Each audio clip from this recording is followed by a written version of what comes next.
Well, boys and girls, seeing that my Call of Duty Vanguard content has exploded, and seeing as I'm an Australian, I saw a lot of your comments saying that you really wanted an Australian history nerd's perspective on Call of Duty Vanguard's Alamein mission.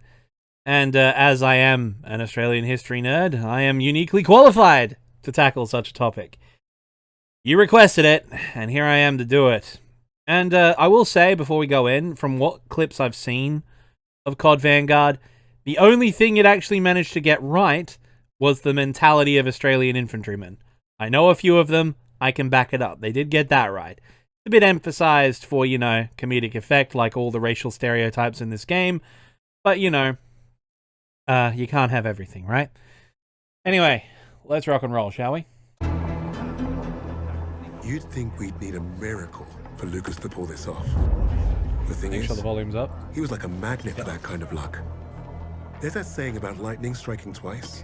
Yet Lucas had managed to find himself first at Tobruk and then at El Alamein. The world knew of an Allied victory in North Africa.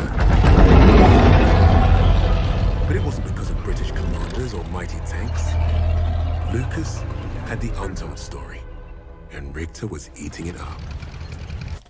Okay, so British 7th Armoured Division, the Desert Rats.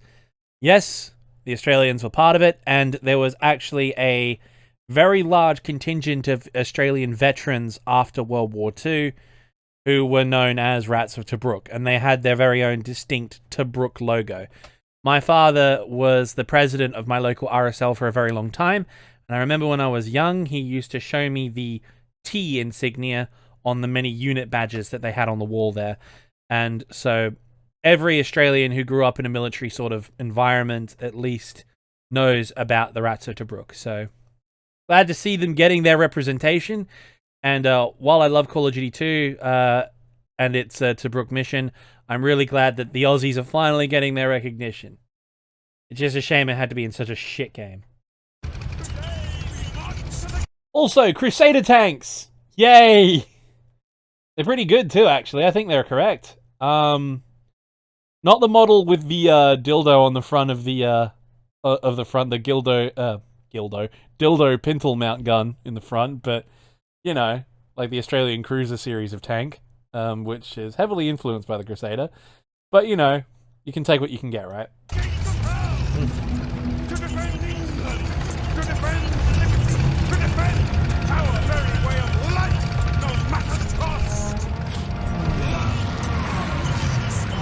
Yay! A20 Bostons! Woo! They got it right! Not sure how many of them were in Egypt at this stage, but the Desert Air Force did operate A20 Bostons, so that is cool. They should really be using Blenheims or Hurricane 2s, but, I'm just happy that they got a plane right after the absolute shit show that was the Stalingrad mission. Amp's got himself a big stiffy today. He must smell a promotion. One thing I did notice is this bloke's Lee Enfield rifle looks like it's been chromed. I'm not sure they'd be that shiny. Also, just want to point out, those do look like BREN mags, like BREN magazine holders right here. Magazine pouches, Pac-Man, Jesus. Canvas mag pouches, right? Looks right. Although it looks very similar to SLR mag pouches as well, which were the FNFAL mag pouches that we used to have later. Also, a big shout out to the version of this playthrough I got from. I saw the complaints about the poor standard to play, so I decided to borrow this gameplay from Draculus Cinematic Gaming. So check him out. He's got 300,000 subs, but I thought I'd use his playthrough, seeing as the other guy I was using was not that great. Also, I love it. It's a great touch. My patriotism makes me want to applaud this, but no. That's not a thing. That is not a thing. I like it being there, though. His complete disregard of uniform, though. Yeah, I can believe that. After the intel that we dropped on that wanker, this is the plan that he comes up with. Buckley's chance is going to work. What's he saying, Jacobs? Oh, he's personally thanking you and Des for being stand-up chaps. Get stuffed. It It's king and country. It's always king and country. Bloody hell, is that what I think it is? Where'd you swipe that from? Found it lying around. He catches you with that, you're a dead man. I'll drink to that. Even in combat, there's one thing Australians love more than anything else. It's drinking. Can confirm. Australian soldiers doubly so. So, do not leave alcohol unattended around Australian soldiers. It will disappear. This I can vouch for. I mean, you can say the same about Americans, but Australians, yeah, definitely, that's definitely a time-honored tradition. Bloody hell! Alright, so those of you who've watched Jonathan Ferguson's thing on GameSpot would probably notice this, and I'm going to say the exact same thing. As I was saying before with Old Mate's rifle over there, way too shiny. They're in the desert. It's going to be beaten up, scorched. It looks like it's fresh off the production line. It's also got these weird indentations in the forward woodwork. Not sure why. And also, it should be an aperture sight. So, right now, he's got, like, this sort of, you know, the two fence posts with the notch in the middle. No, the Lee Enfield has an aperture sight. This would not be a thing. This kind of ruins the whole point, to be honest. Bolt looks good, though. That's stupid, though, because he doesn't need to look... The whole advantage of the Lee Enfield's bolt is you don't have to leave the sight while pulling the bolt. So... when you see him come up here, the tank blows up, he gets out. He aims down the sights, and he pulls out of the sights to operate the bolt. The whole advantage of the Lee Enfield is because of the hooked bolt and the short pull, you don't need to leave the sight to pull the bolt. So, no. And yeah, as I was saying, these weird grooves down the side of it, I don't know what this... like... The Lee Enfield is a hard gun to fuck up, CoD Vanguard. Like, really. The Lee Enfield SMLE is, like, one of the most produced bolt-action rifles. I think only the Mauser or Mauser K98 might be the only one that you have to worry more about, or the Springfield 1903. Between those three rifles, like, there were millions of the fucking things. How do you screw this up? I don't understand.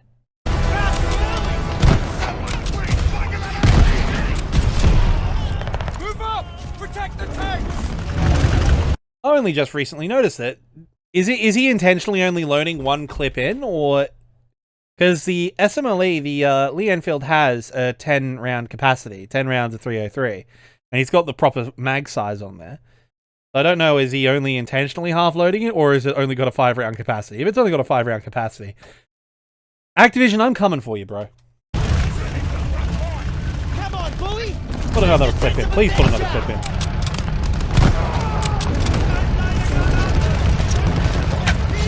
Gammon bomb. Gammon bombs are cool. I like the gammon bomb. Really awesome. I don't know if that was supposed to be a gammon bomb or an impact grenade, or I'm not sure, but definitely wasn't a Mills bomb. So he's loading one mag in. Why do you only have a... Vanguard, you telling me this Lee Enfield only has 5 rounds? It's got a mag! It's got a 10-round mag! Guys, basic shit! This was in Call of Duty 2, for Christ's sake!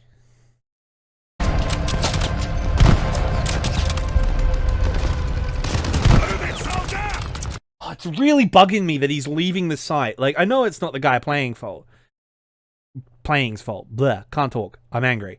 But, like, it really bothers me. Like, as someone being in Australia, like, you know, we have limited access to firearms compared to our American and Canadian cousins and our Kiwi cousins. But down here, bolt-action rifles are one of the rifles that you can actually quite easily commandeer and shoot if you go to a rifle club, right? So I've fired one of these, and I know from experience, personally firing this thing, that you can work the bolt while keeping your eye down the sight. It's why the British were so famous for having accurate rapid fire. It's really bothering me. And the fact that he only has 5 rounds.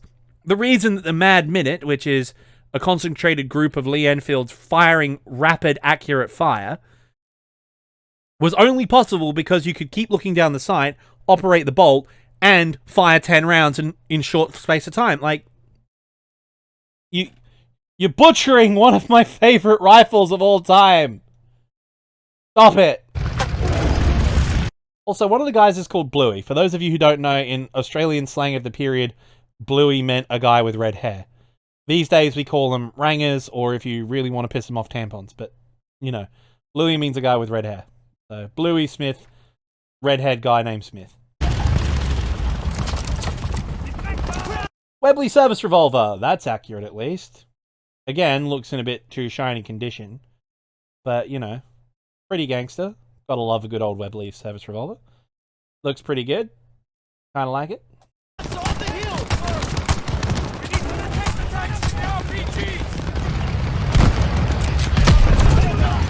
We need to protect the tanks from the RPGs. The RPG doesn't exist yet. It won't exist until the 1950s. What they have is a Panzerfaust. It was not called a rocket-propelled grenade. It never was. At most, what they would call it is a bazooka. At most. And the Yanks aren't even in the war yet, really, so... no. Mow him down!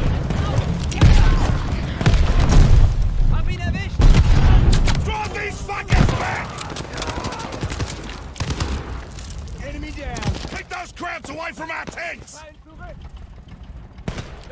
And again, we have the Volkssturmgewehr, 3 years before it would exist. With 8mm Kurtz. Okay, yeah, that's correct. Kurtz round. Round fast mag. Also, it looks like this variant has a weird sort of stock with like 2 holes in it, like some kind of lightened composite stock, which I'm assuming is made for looking down the sights faster. I don't know. MP40 with a NIDA Model 7 sight. Again, doesn't exist. Did. But at least it's a stock MP40 with the proper MP40 mag. So, there is that. Enemy half-track left side! Bullets! Tin hats. Very good. Commonwealth forces would call them tin hats. I think Americans know it as the Brody helmet. I'm not sure if we ever call it that, but as far as I know, always called them tin hats. Looking correct, at least. I love how Call of Duty now has even got, like, grenade arc aiming. You know what I mean? Like, it... oh, God.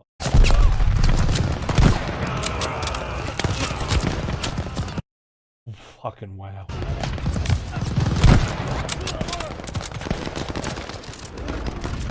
Look at that! Slouch hat! Hey, boys! Alright. Now, gotta say this. As an Australian, I love the fact that he's wearing a slouch hat. I love it. Fucking stirs me with pride. When I was an Air Force cadet, I had one. So, absolutely. Love the slouch hat. Beautiful. One problem with it, though. Slouch hat is accurate. We did have them at the time, and we did wear them, obviously. You can see film of us in the desert and in the jungle wearing slouch hats. But there's one thing you'll commonly notice. The slouch part is down. We're using them as bush hats, is what they're called. Now, the reason why we have the slouch hat and why we wore the slouch hat was originally, you know, much like American forces, we were sort of border rangers, you know, walking around the desert, walking around the outback, killing poachers, and, well, there's no getting around it, killing Indigenous Australians, okay? We were a colonial border force, essentially. We were bush rangers and doing shit like that. So it made sense that we'd have a wide-brimmed sun hat instead of whatever those stupid bloody pith helmets that the Victorian infantry were wearing. All right, the big white pith helmets and the red jackets. Didn't make sense for us to wear that. So much like the US troops, we sort of adopted a sort of more casual outback look, for lack of a better term, right? However, when we're doing ceremonial stuff, and we adopted it as the official headdress of the Australian Army when Australia got its independence and federation in 1901, we had to do all the stuff that a standing army does, which is, of course, drill and ceremonies and shit like that. And the problem is, when you're doing drill, at least in this time period, you're doing drill with the bayonet on, which means that if you're doing drill wearing a wide-brimmed hat and you've got a bayonet and you're doing arms drill, which is shoulder arms, port arms, and present arms, you'd shank your hat with your bayonet. So you slouched one side of the hat and pinned it to the side of the brim to the side of the crown of the hat, which would slouch the hat, which would allow the bayonet to go on your shoulder, right? And of course, because we thought it looked kind of dumb, we put our cat badge there, our corps badge, on the side, Australian Imperial Force, Anzac Rising Sun badge on the slouch, which is what you see today. Now, we're in the desert, and we're in the desert. We're fighting in 40-degree heat with rifles at distances of, 300, 400 meters. We're not in bayonet range. So if only we had some sort of headwear that would keep the dust and sand out of our eyes and keep ourselves in the shade and prevent us from getting sunburn. If only we had, I don't know, a wide brim. What I'm basically getting at, guys, is while I love seeing the slouch hat here and why we do have slouch hats, that wouldn't be slouched. It'd be down. He would be wearing it as a bush hat. It would be a wide brim bush hat. So keeps the sun out of your eyes, keeps you from getting sunburned, and keeps shit out of your eyes and all that sort of shit. So it wouldn't be folded up like it is now. Cool looking, though, and I'm glad it's getting some rep.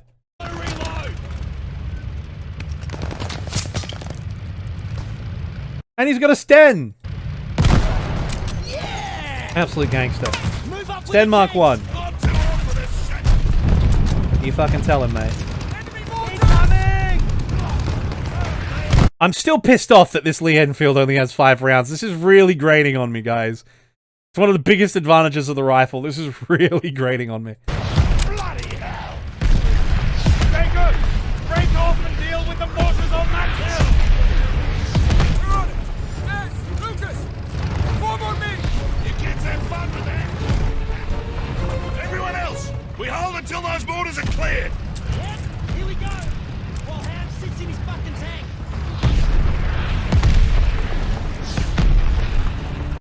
One thing that you would have noticed from watching my videos and watching my reactions, and if you have any Australian friends, one thing that CoD Vanguard has absolutely nailed is the amount of profanity us Australians use.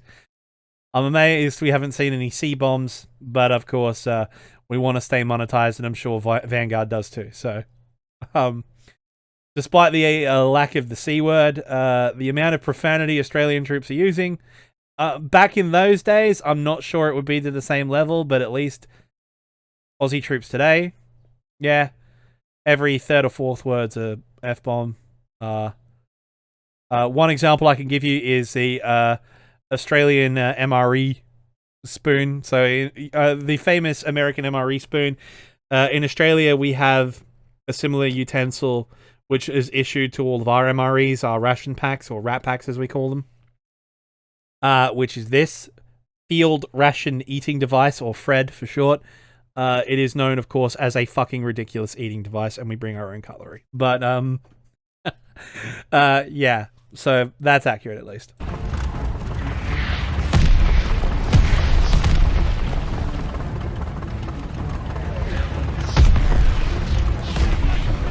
Are you gonna deal with those mortars, Lucas?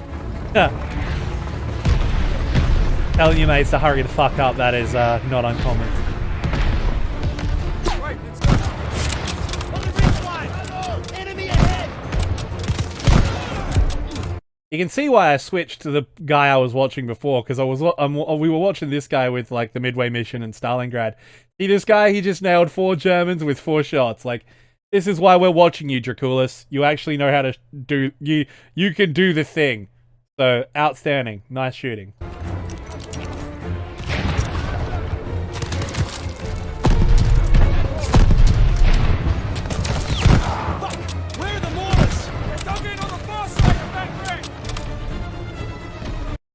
Alright.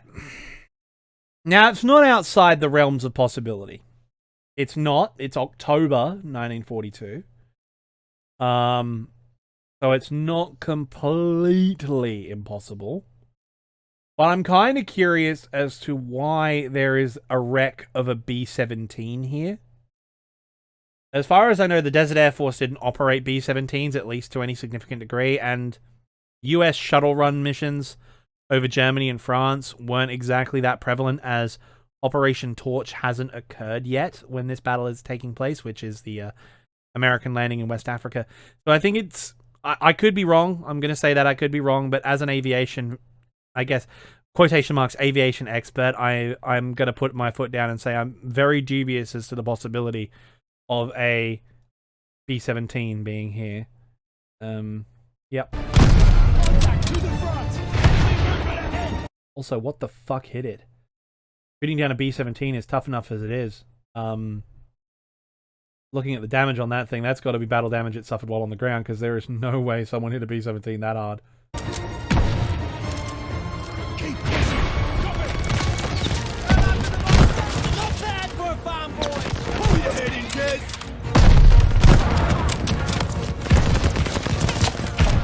Look! An MP40! With a mag! And, you know, a design like no stupid drum mags, no reflector sight. It is an MP40. Look at it. It's beautiful. I could cry. Vanguard, you've done something right. It's beautiful. Oh, okay. Anyway. Lucas, aim for those wankers on the mortar. There's another mortar team ahead! Blow the fuckers up, Lucas. There! Mortar, 12 o'clock! I see him. It even has the correct mag capacity. 32 rounds. Oh, you're spoiling me. Keep pushing! These mortar wankers aren't gonna kill themselves. Focus on those mortar wankers. Keep pushing! Contrary to popular belief, we don't actually say wanker that much. As an Australian, at least in my personal experience, the most commonly used derisive, not the white right, derisive slang term we would use is fuckwit. So I'm guessing that they're going for that standard mature rating and going, hey, we don't want to swear too much, but no. I'd be more inclined to say fuckwit rather than wanker. But I guess, you know, different strokes for different folks. Get what I mean? Anyway. Front line. We can squeeze through here, I think. Lucas, give me a hand. Let me go back just a second. I think I saw that on the ground there. I'm just going to go back one sec. We can squeeze through. Just missed it. We can squeeze. What the fuck is that doing here? Alright, so the Itra Burst, like, it looks like a Breda PG, which was the first ever prototype burst fire rifle. So, yes, it does exist, but there was only like, I think, off the top of my head, I think there's only like 400 of them ever made, and they were only ever used by Costa Rica. Most likely because, I mean, burst fire weapons, even today, like, burst fire is a real pain in the ass to do. Like, I mean, mechanically speaking, compared to just fully automatic or semi-auto. Like, burst it's nice to have, but it's overly complicated, and it's made by Breda, so if it's Italian of World War II vintage, and it's a burst fire weapon, A, the Italian army would not be able to afford it, and B, if they did afford it and buy it, knowing their maintenance schedules, it would break, and it would... Honestly, if the Italian army of World War II is operating this rifle, they'd be better off using it as a club instead, quite frankly. Or just handing it over the Brits so they can get burst fire prototypes early, because, I mean... To quote Clement Attlee in the House of Commons when referring to the Italian army in Egypt, never in the field of human conflict have so many surrendered to so few. Anyway, moving on. Through here, I think. Lucas, give me a hand.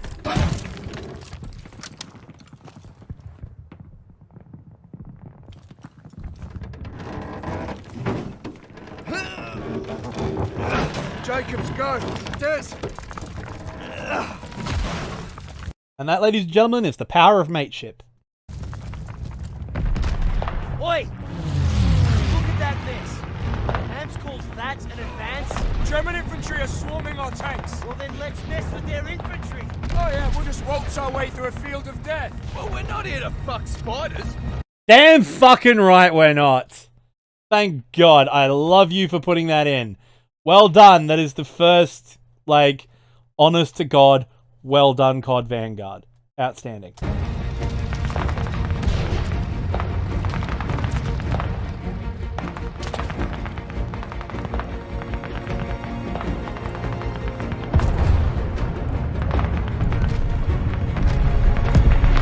This way! Come on! Into the trench, hurry! Keep your head down! Head down! Head down! Get stuff to get down! Bombers are about to make their run! Great! Follow him and mop up what's left. What have you done? What have you done? Make sure to keep it. What have you done to my BREN? You murdering vandals!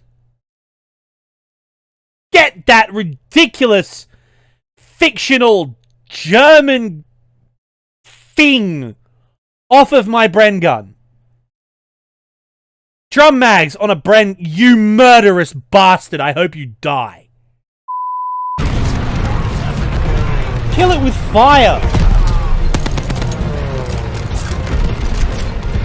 This is a really cool set piece. Aussies kicking Nazi ass while advancing with tanks. And all I can think about is this fucking gun.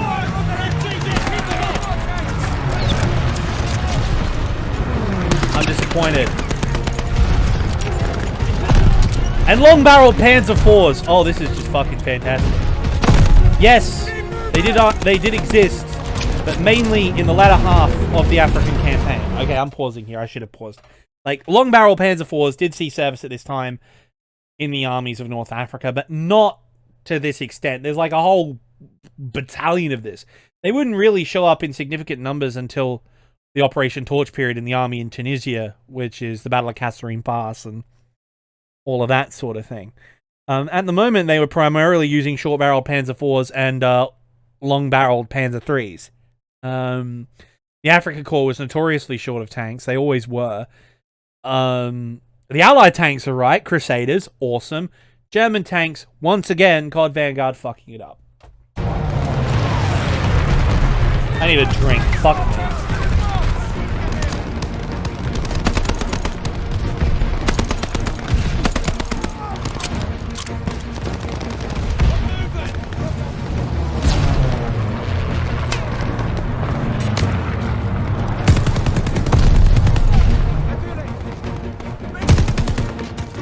And there's that fucking ridiculous revolving shotgun. And I think just before, if mine eyes did not deceive me. Yep, there it is. Walking a few feet. There it is. Come back. Come on, get the right frame. There it is. An STG-44 in 1942. With a Zeiss rifle scope. It's called an STG-44 for a reason. Activision. You fucking muppets. Excuse me, I'm going to do my Team 4-star Freezer impression, and I'm sorry, I'm just a little bit worked up. You see, I'm normally more composed, but I'm just a bit absolutely livid. Fucking vandals. Murdering my favorite fucking machine gun.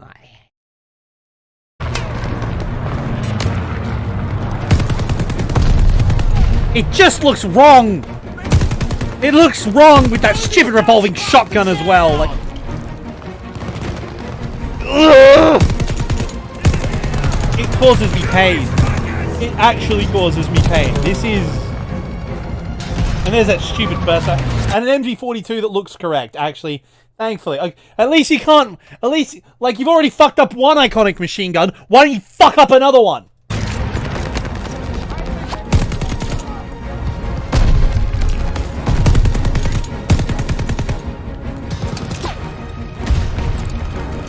Even the reloader. Ugh.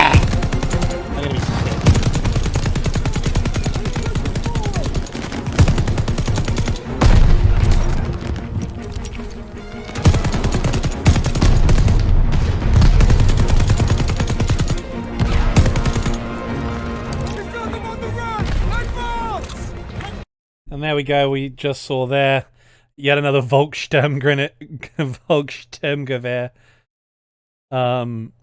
with freaking like fast mags and God knows what.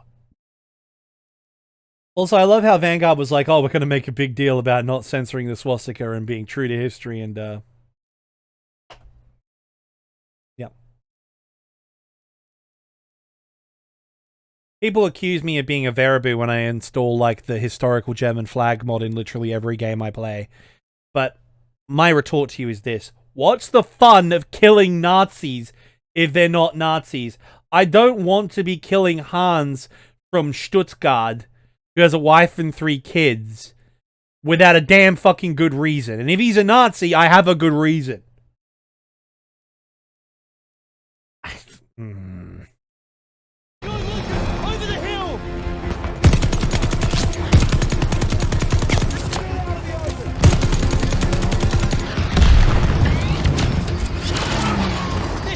Finally.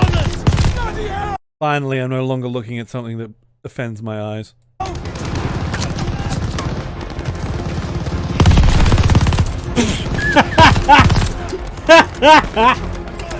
Just fucking smoke checked Toby in the back. Just runs in front of a gun like, of course he's gonna get shot, but god damn. Woo! Boy.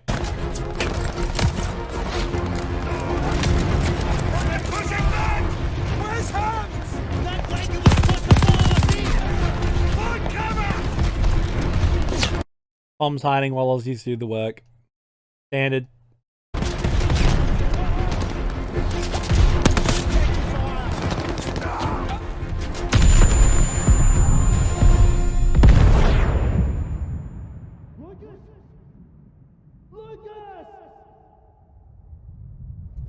Lucas!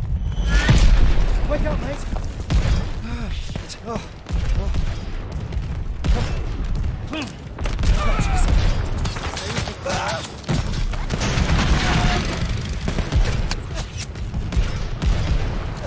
I'm okay. I'm okay. The Major, we're being torn apart! I gave you an order! Form the perimeter, protect the armor! Son, you gotta be bloody... Form a perimeter. Put the squishy infantrymen in front of the big, heavy tank. Cool. Joking? We will hold this line! Our air support is fucked! If we don't deal with those flat cannons, there's not gonna be a fucking line! You have your orders! Bugger the orders! We are taking that hill! Alone? Nah, I got me, and I got Tess. Fucking oath! Fucking oath, let's go. Here, take this! You clear those flat cannons, shoot this flare nice and high, then I know to radio our bombers. Good luck! Let's go! I hope Jacobs and Bluey can hold out. The Poms really have a thing for sending us up heavily guarded and heavily armed cliffs against, you know, Germans, don't they? Well, I mean, it's Germans this time. It was the Turks last time, but, you know. Same diff. Oh, look! There it is, the Kar 98 with the box mag. Now, in my last video I said it was a detachable box mag, but apparently this is a non-detachable trench modification from World War One. Apparently it did exist. Yeah. No examples were ever seen during World War II, but at least it existed. 12 seconds later.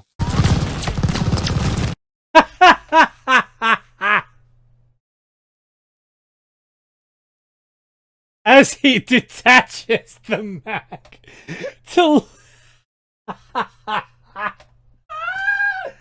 Oh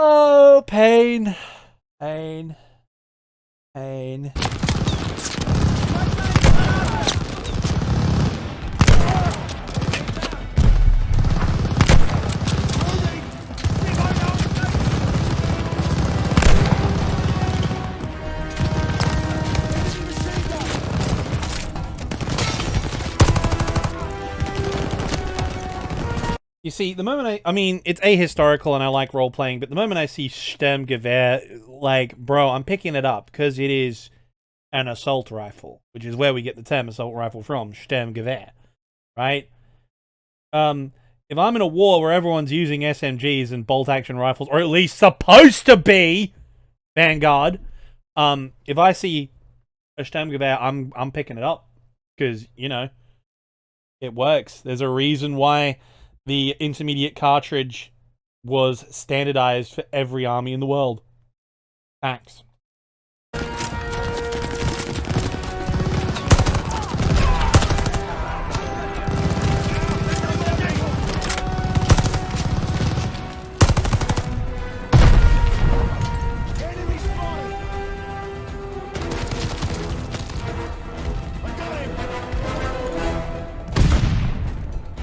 We get them all! Yeah, you're welcome.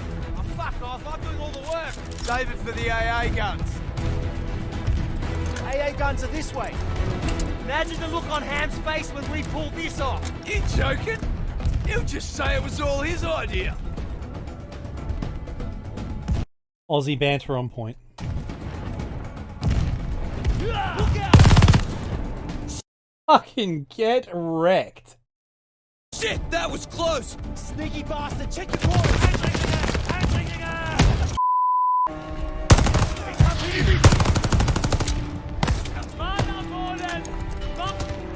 Lucas! What a G. What a G. That's what your mates are for. Through here!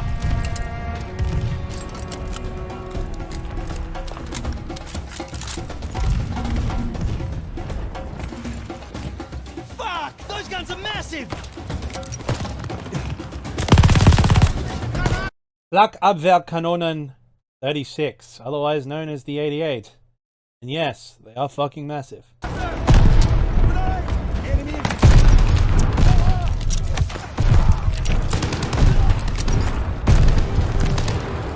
We're clear. Fire the flare des. Huh.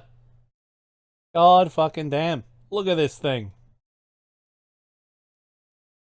Oh, it's beautiful. How, like, as I said, I think only 400 of these were made, and we've seen maybe, what, like 10 so far? So if we see another 40 or 50 or so, we can reasonably assume that a quarter of this gun's entire production run is at this battle. Or 3 times the Italian army's budget. Which is weird, because we've not seen any Italian soldiers, even though, you know, they made up a third of the force here. But, you know, hey. COD gonna COD, I guess. Fire it, every kraut within a K is gonna be up in our freckle. We're gonna have to hold them off until the bombers arrive. Help me with this MG. I love how homie's just been, like, running around with a BREN all day, and you've been, like, one-arming a fucking MG42 as a rifle, right? And then it takes the two of you to lift this thing. Like, I refuse to believe that that gun and shield is heavy enough to require 2 of you.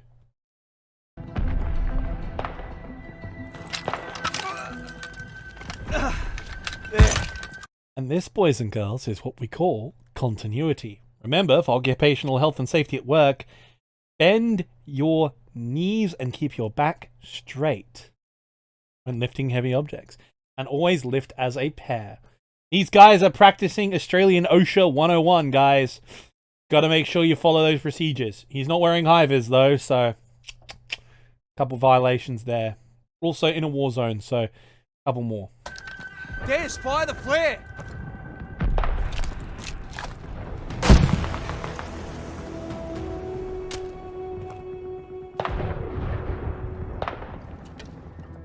I didn't... You know, Des is a real fucking guy. He's a real fucking bloke, because he's got a Southern Cross tattoo. What's the bet that Des is from Penrith? Any Aussies in Sydney who know? No, he's from Penrith, almost certainly. Western Sydney guy, for sure. Expected A to end like this. Ah, fuck it, why not? It'd be wrong. It'd be un-Australian not to drink while on top of a hill guarded by Germans that you just took off them. Let's do this! As As usual, I'll do all the work. Yep. We're going out. MG42 extended mags, okay. Hang on, is that a PMag? Is that polymer? Hold on, let's have a look. It fucking is too.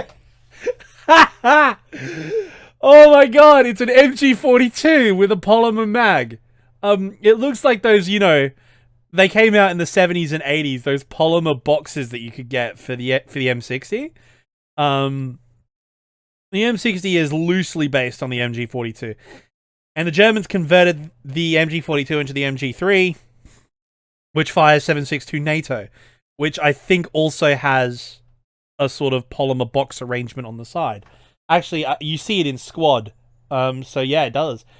So what you have here is a 1970s, 1980s polymer box mag for the M60 and the MG3, fitted to an MG42 in 1942. So, like, the gun is brand new, and they're like, Hans, we have come here with our time machine. We have polymers. Granted that we are suffering an oil shortage, and therefore we have no way to make them. But we have polymer magazines. Fuck me, COD. Jesus Christ. Like, actually, do you guys use your brains? Like, honestly, when you developed this?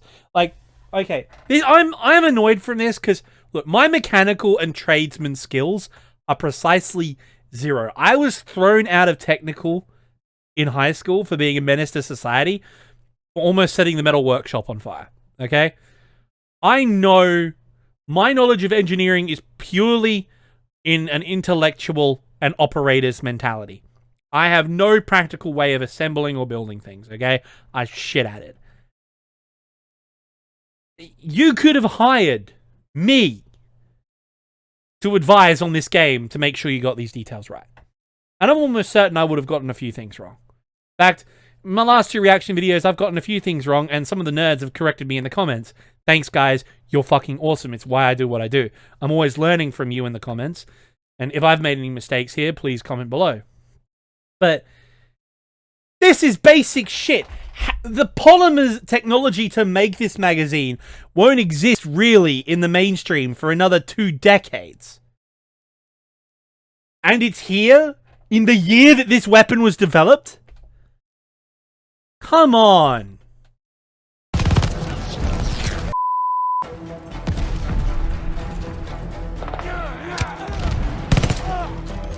Ooh. Fucking quick shot.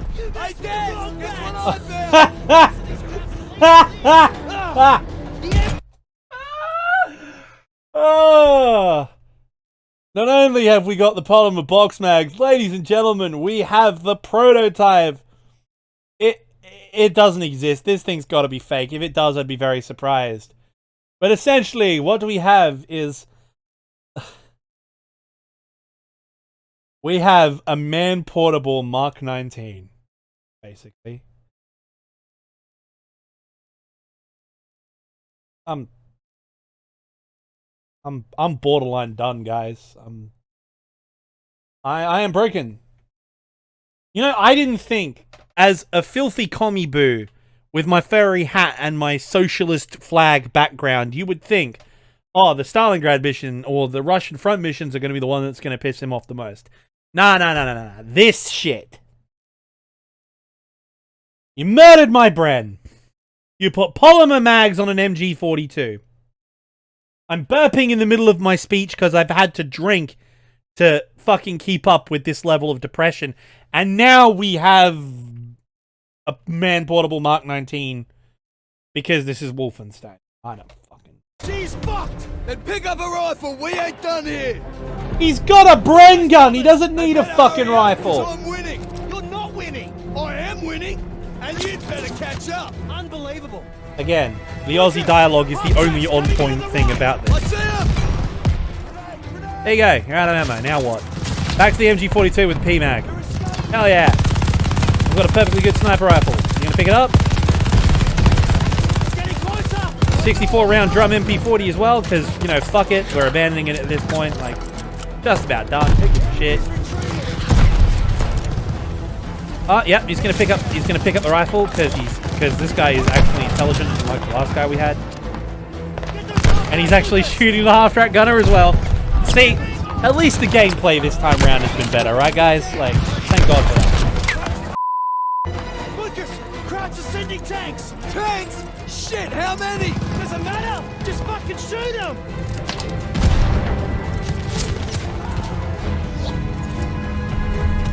Yes, we're not done.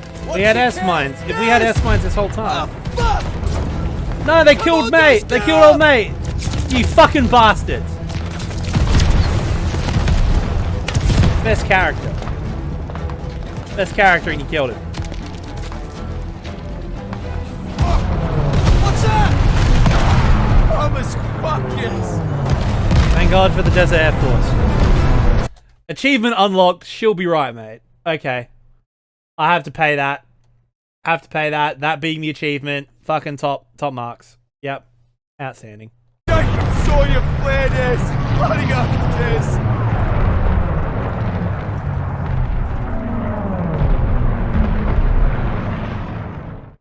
Knock one back for Desi, boys. Sometimes, the only way to honor a fallen soldier is to finish the mission. But try remembering that while their blood stains your boots. That's what I told Lucas when we first met. War had taught us both that lesson. The rigid hierarchy of Allied You command fucking would dickhead. look at Lucas and see only character flaws.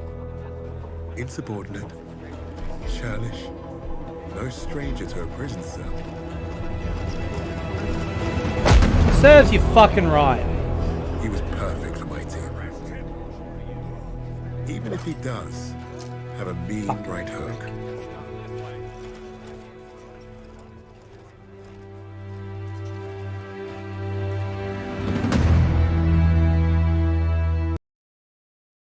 Yeah, guys, I'm annoyed.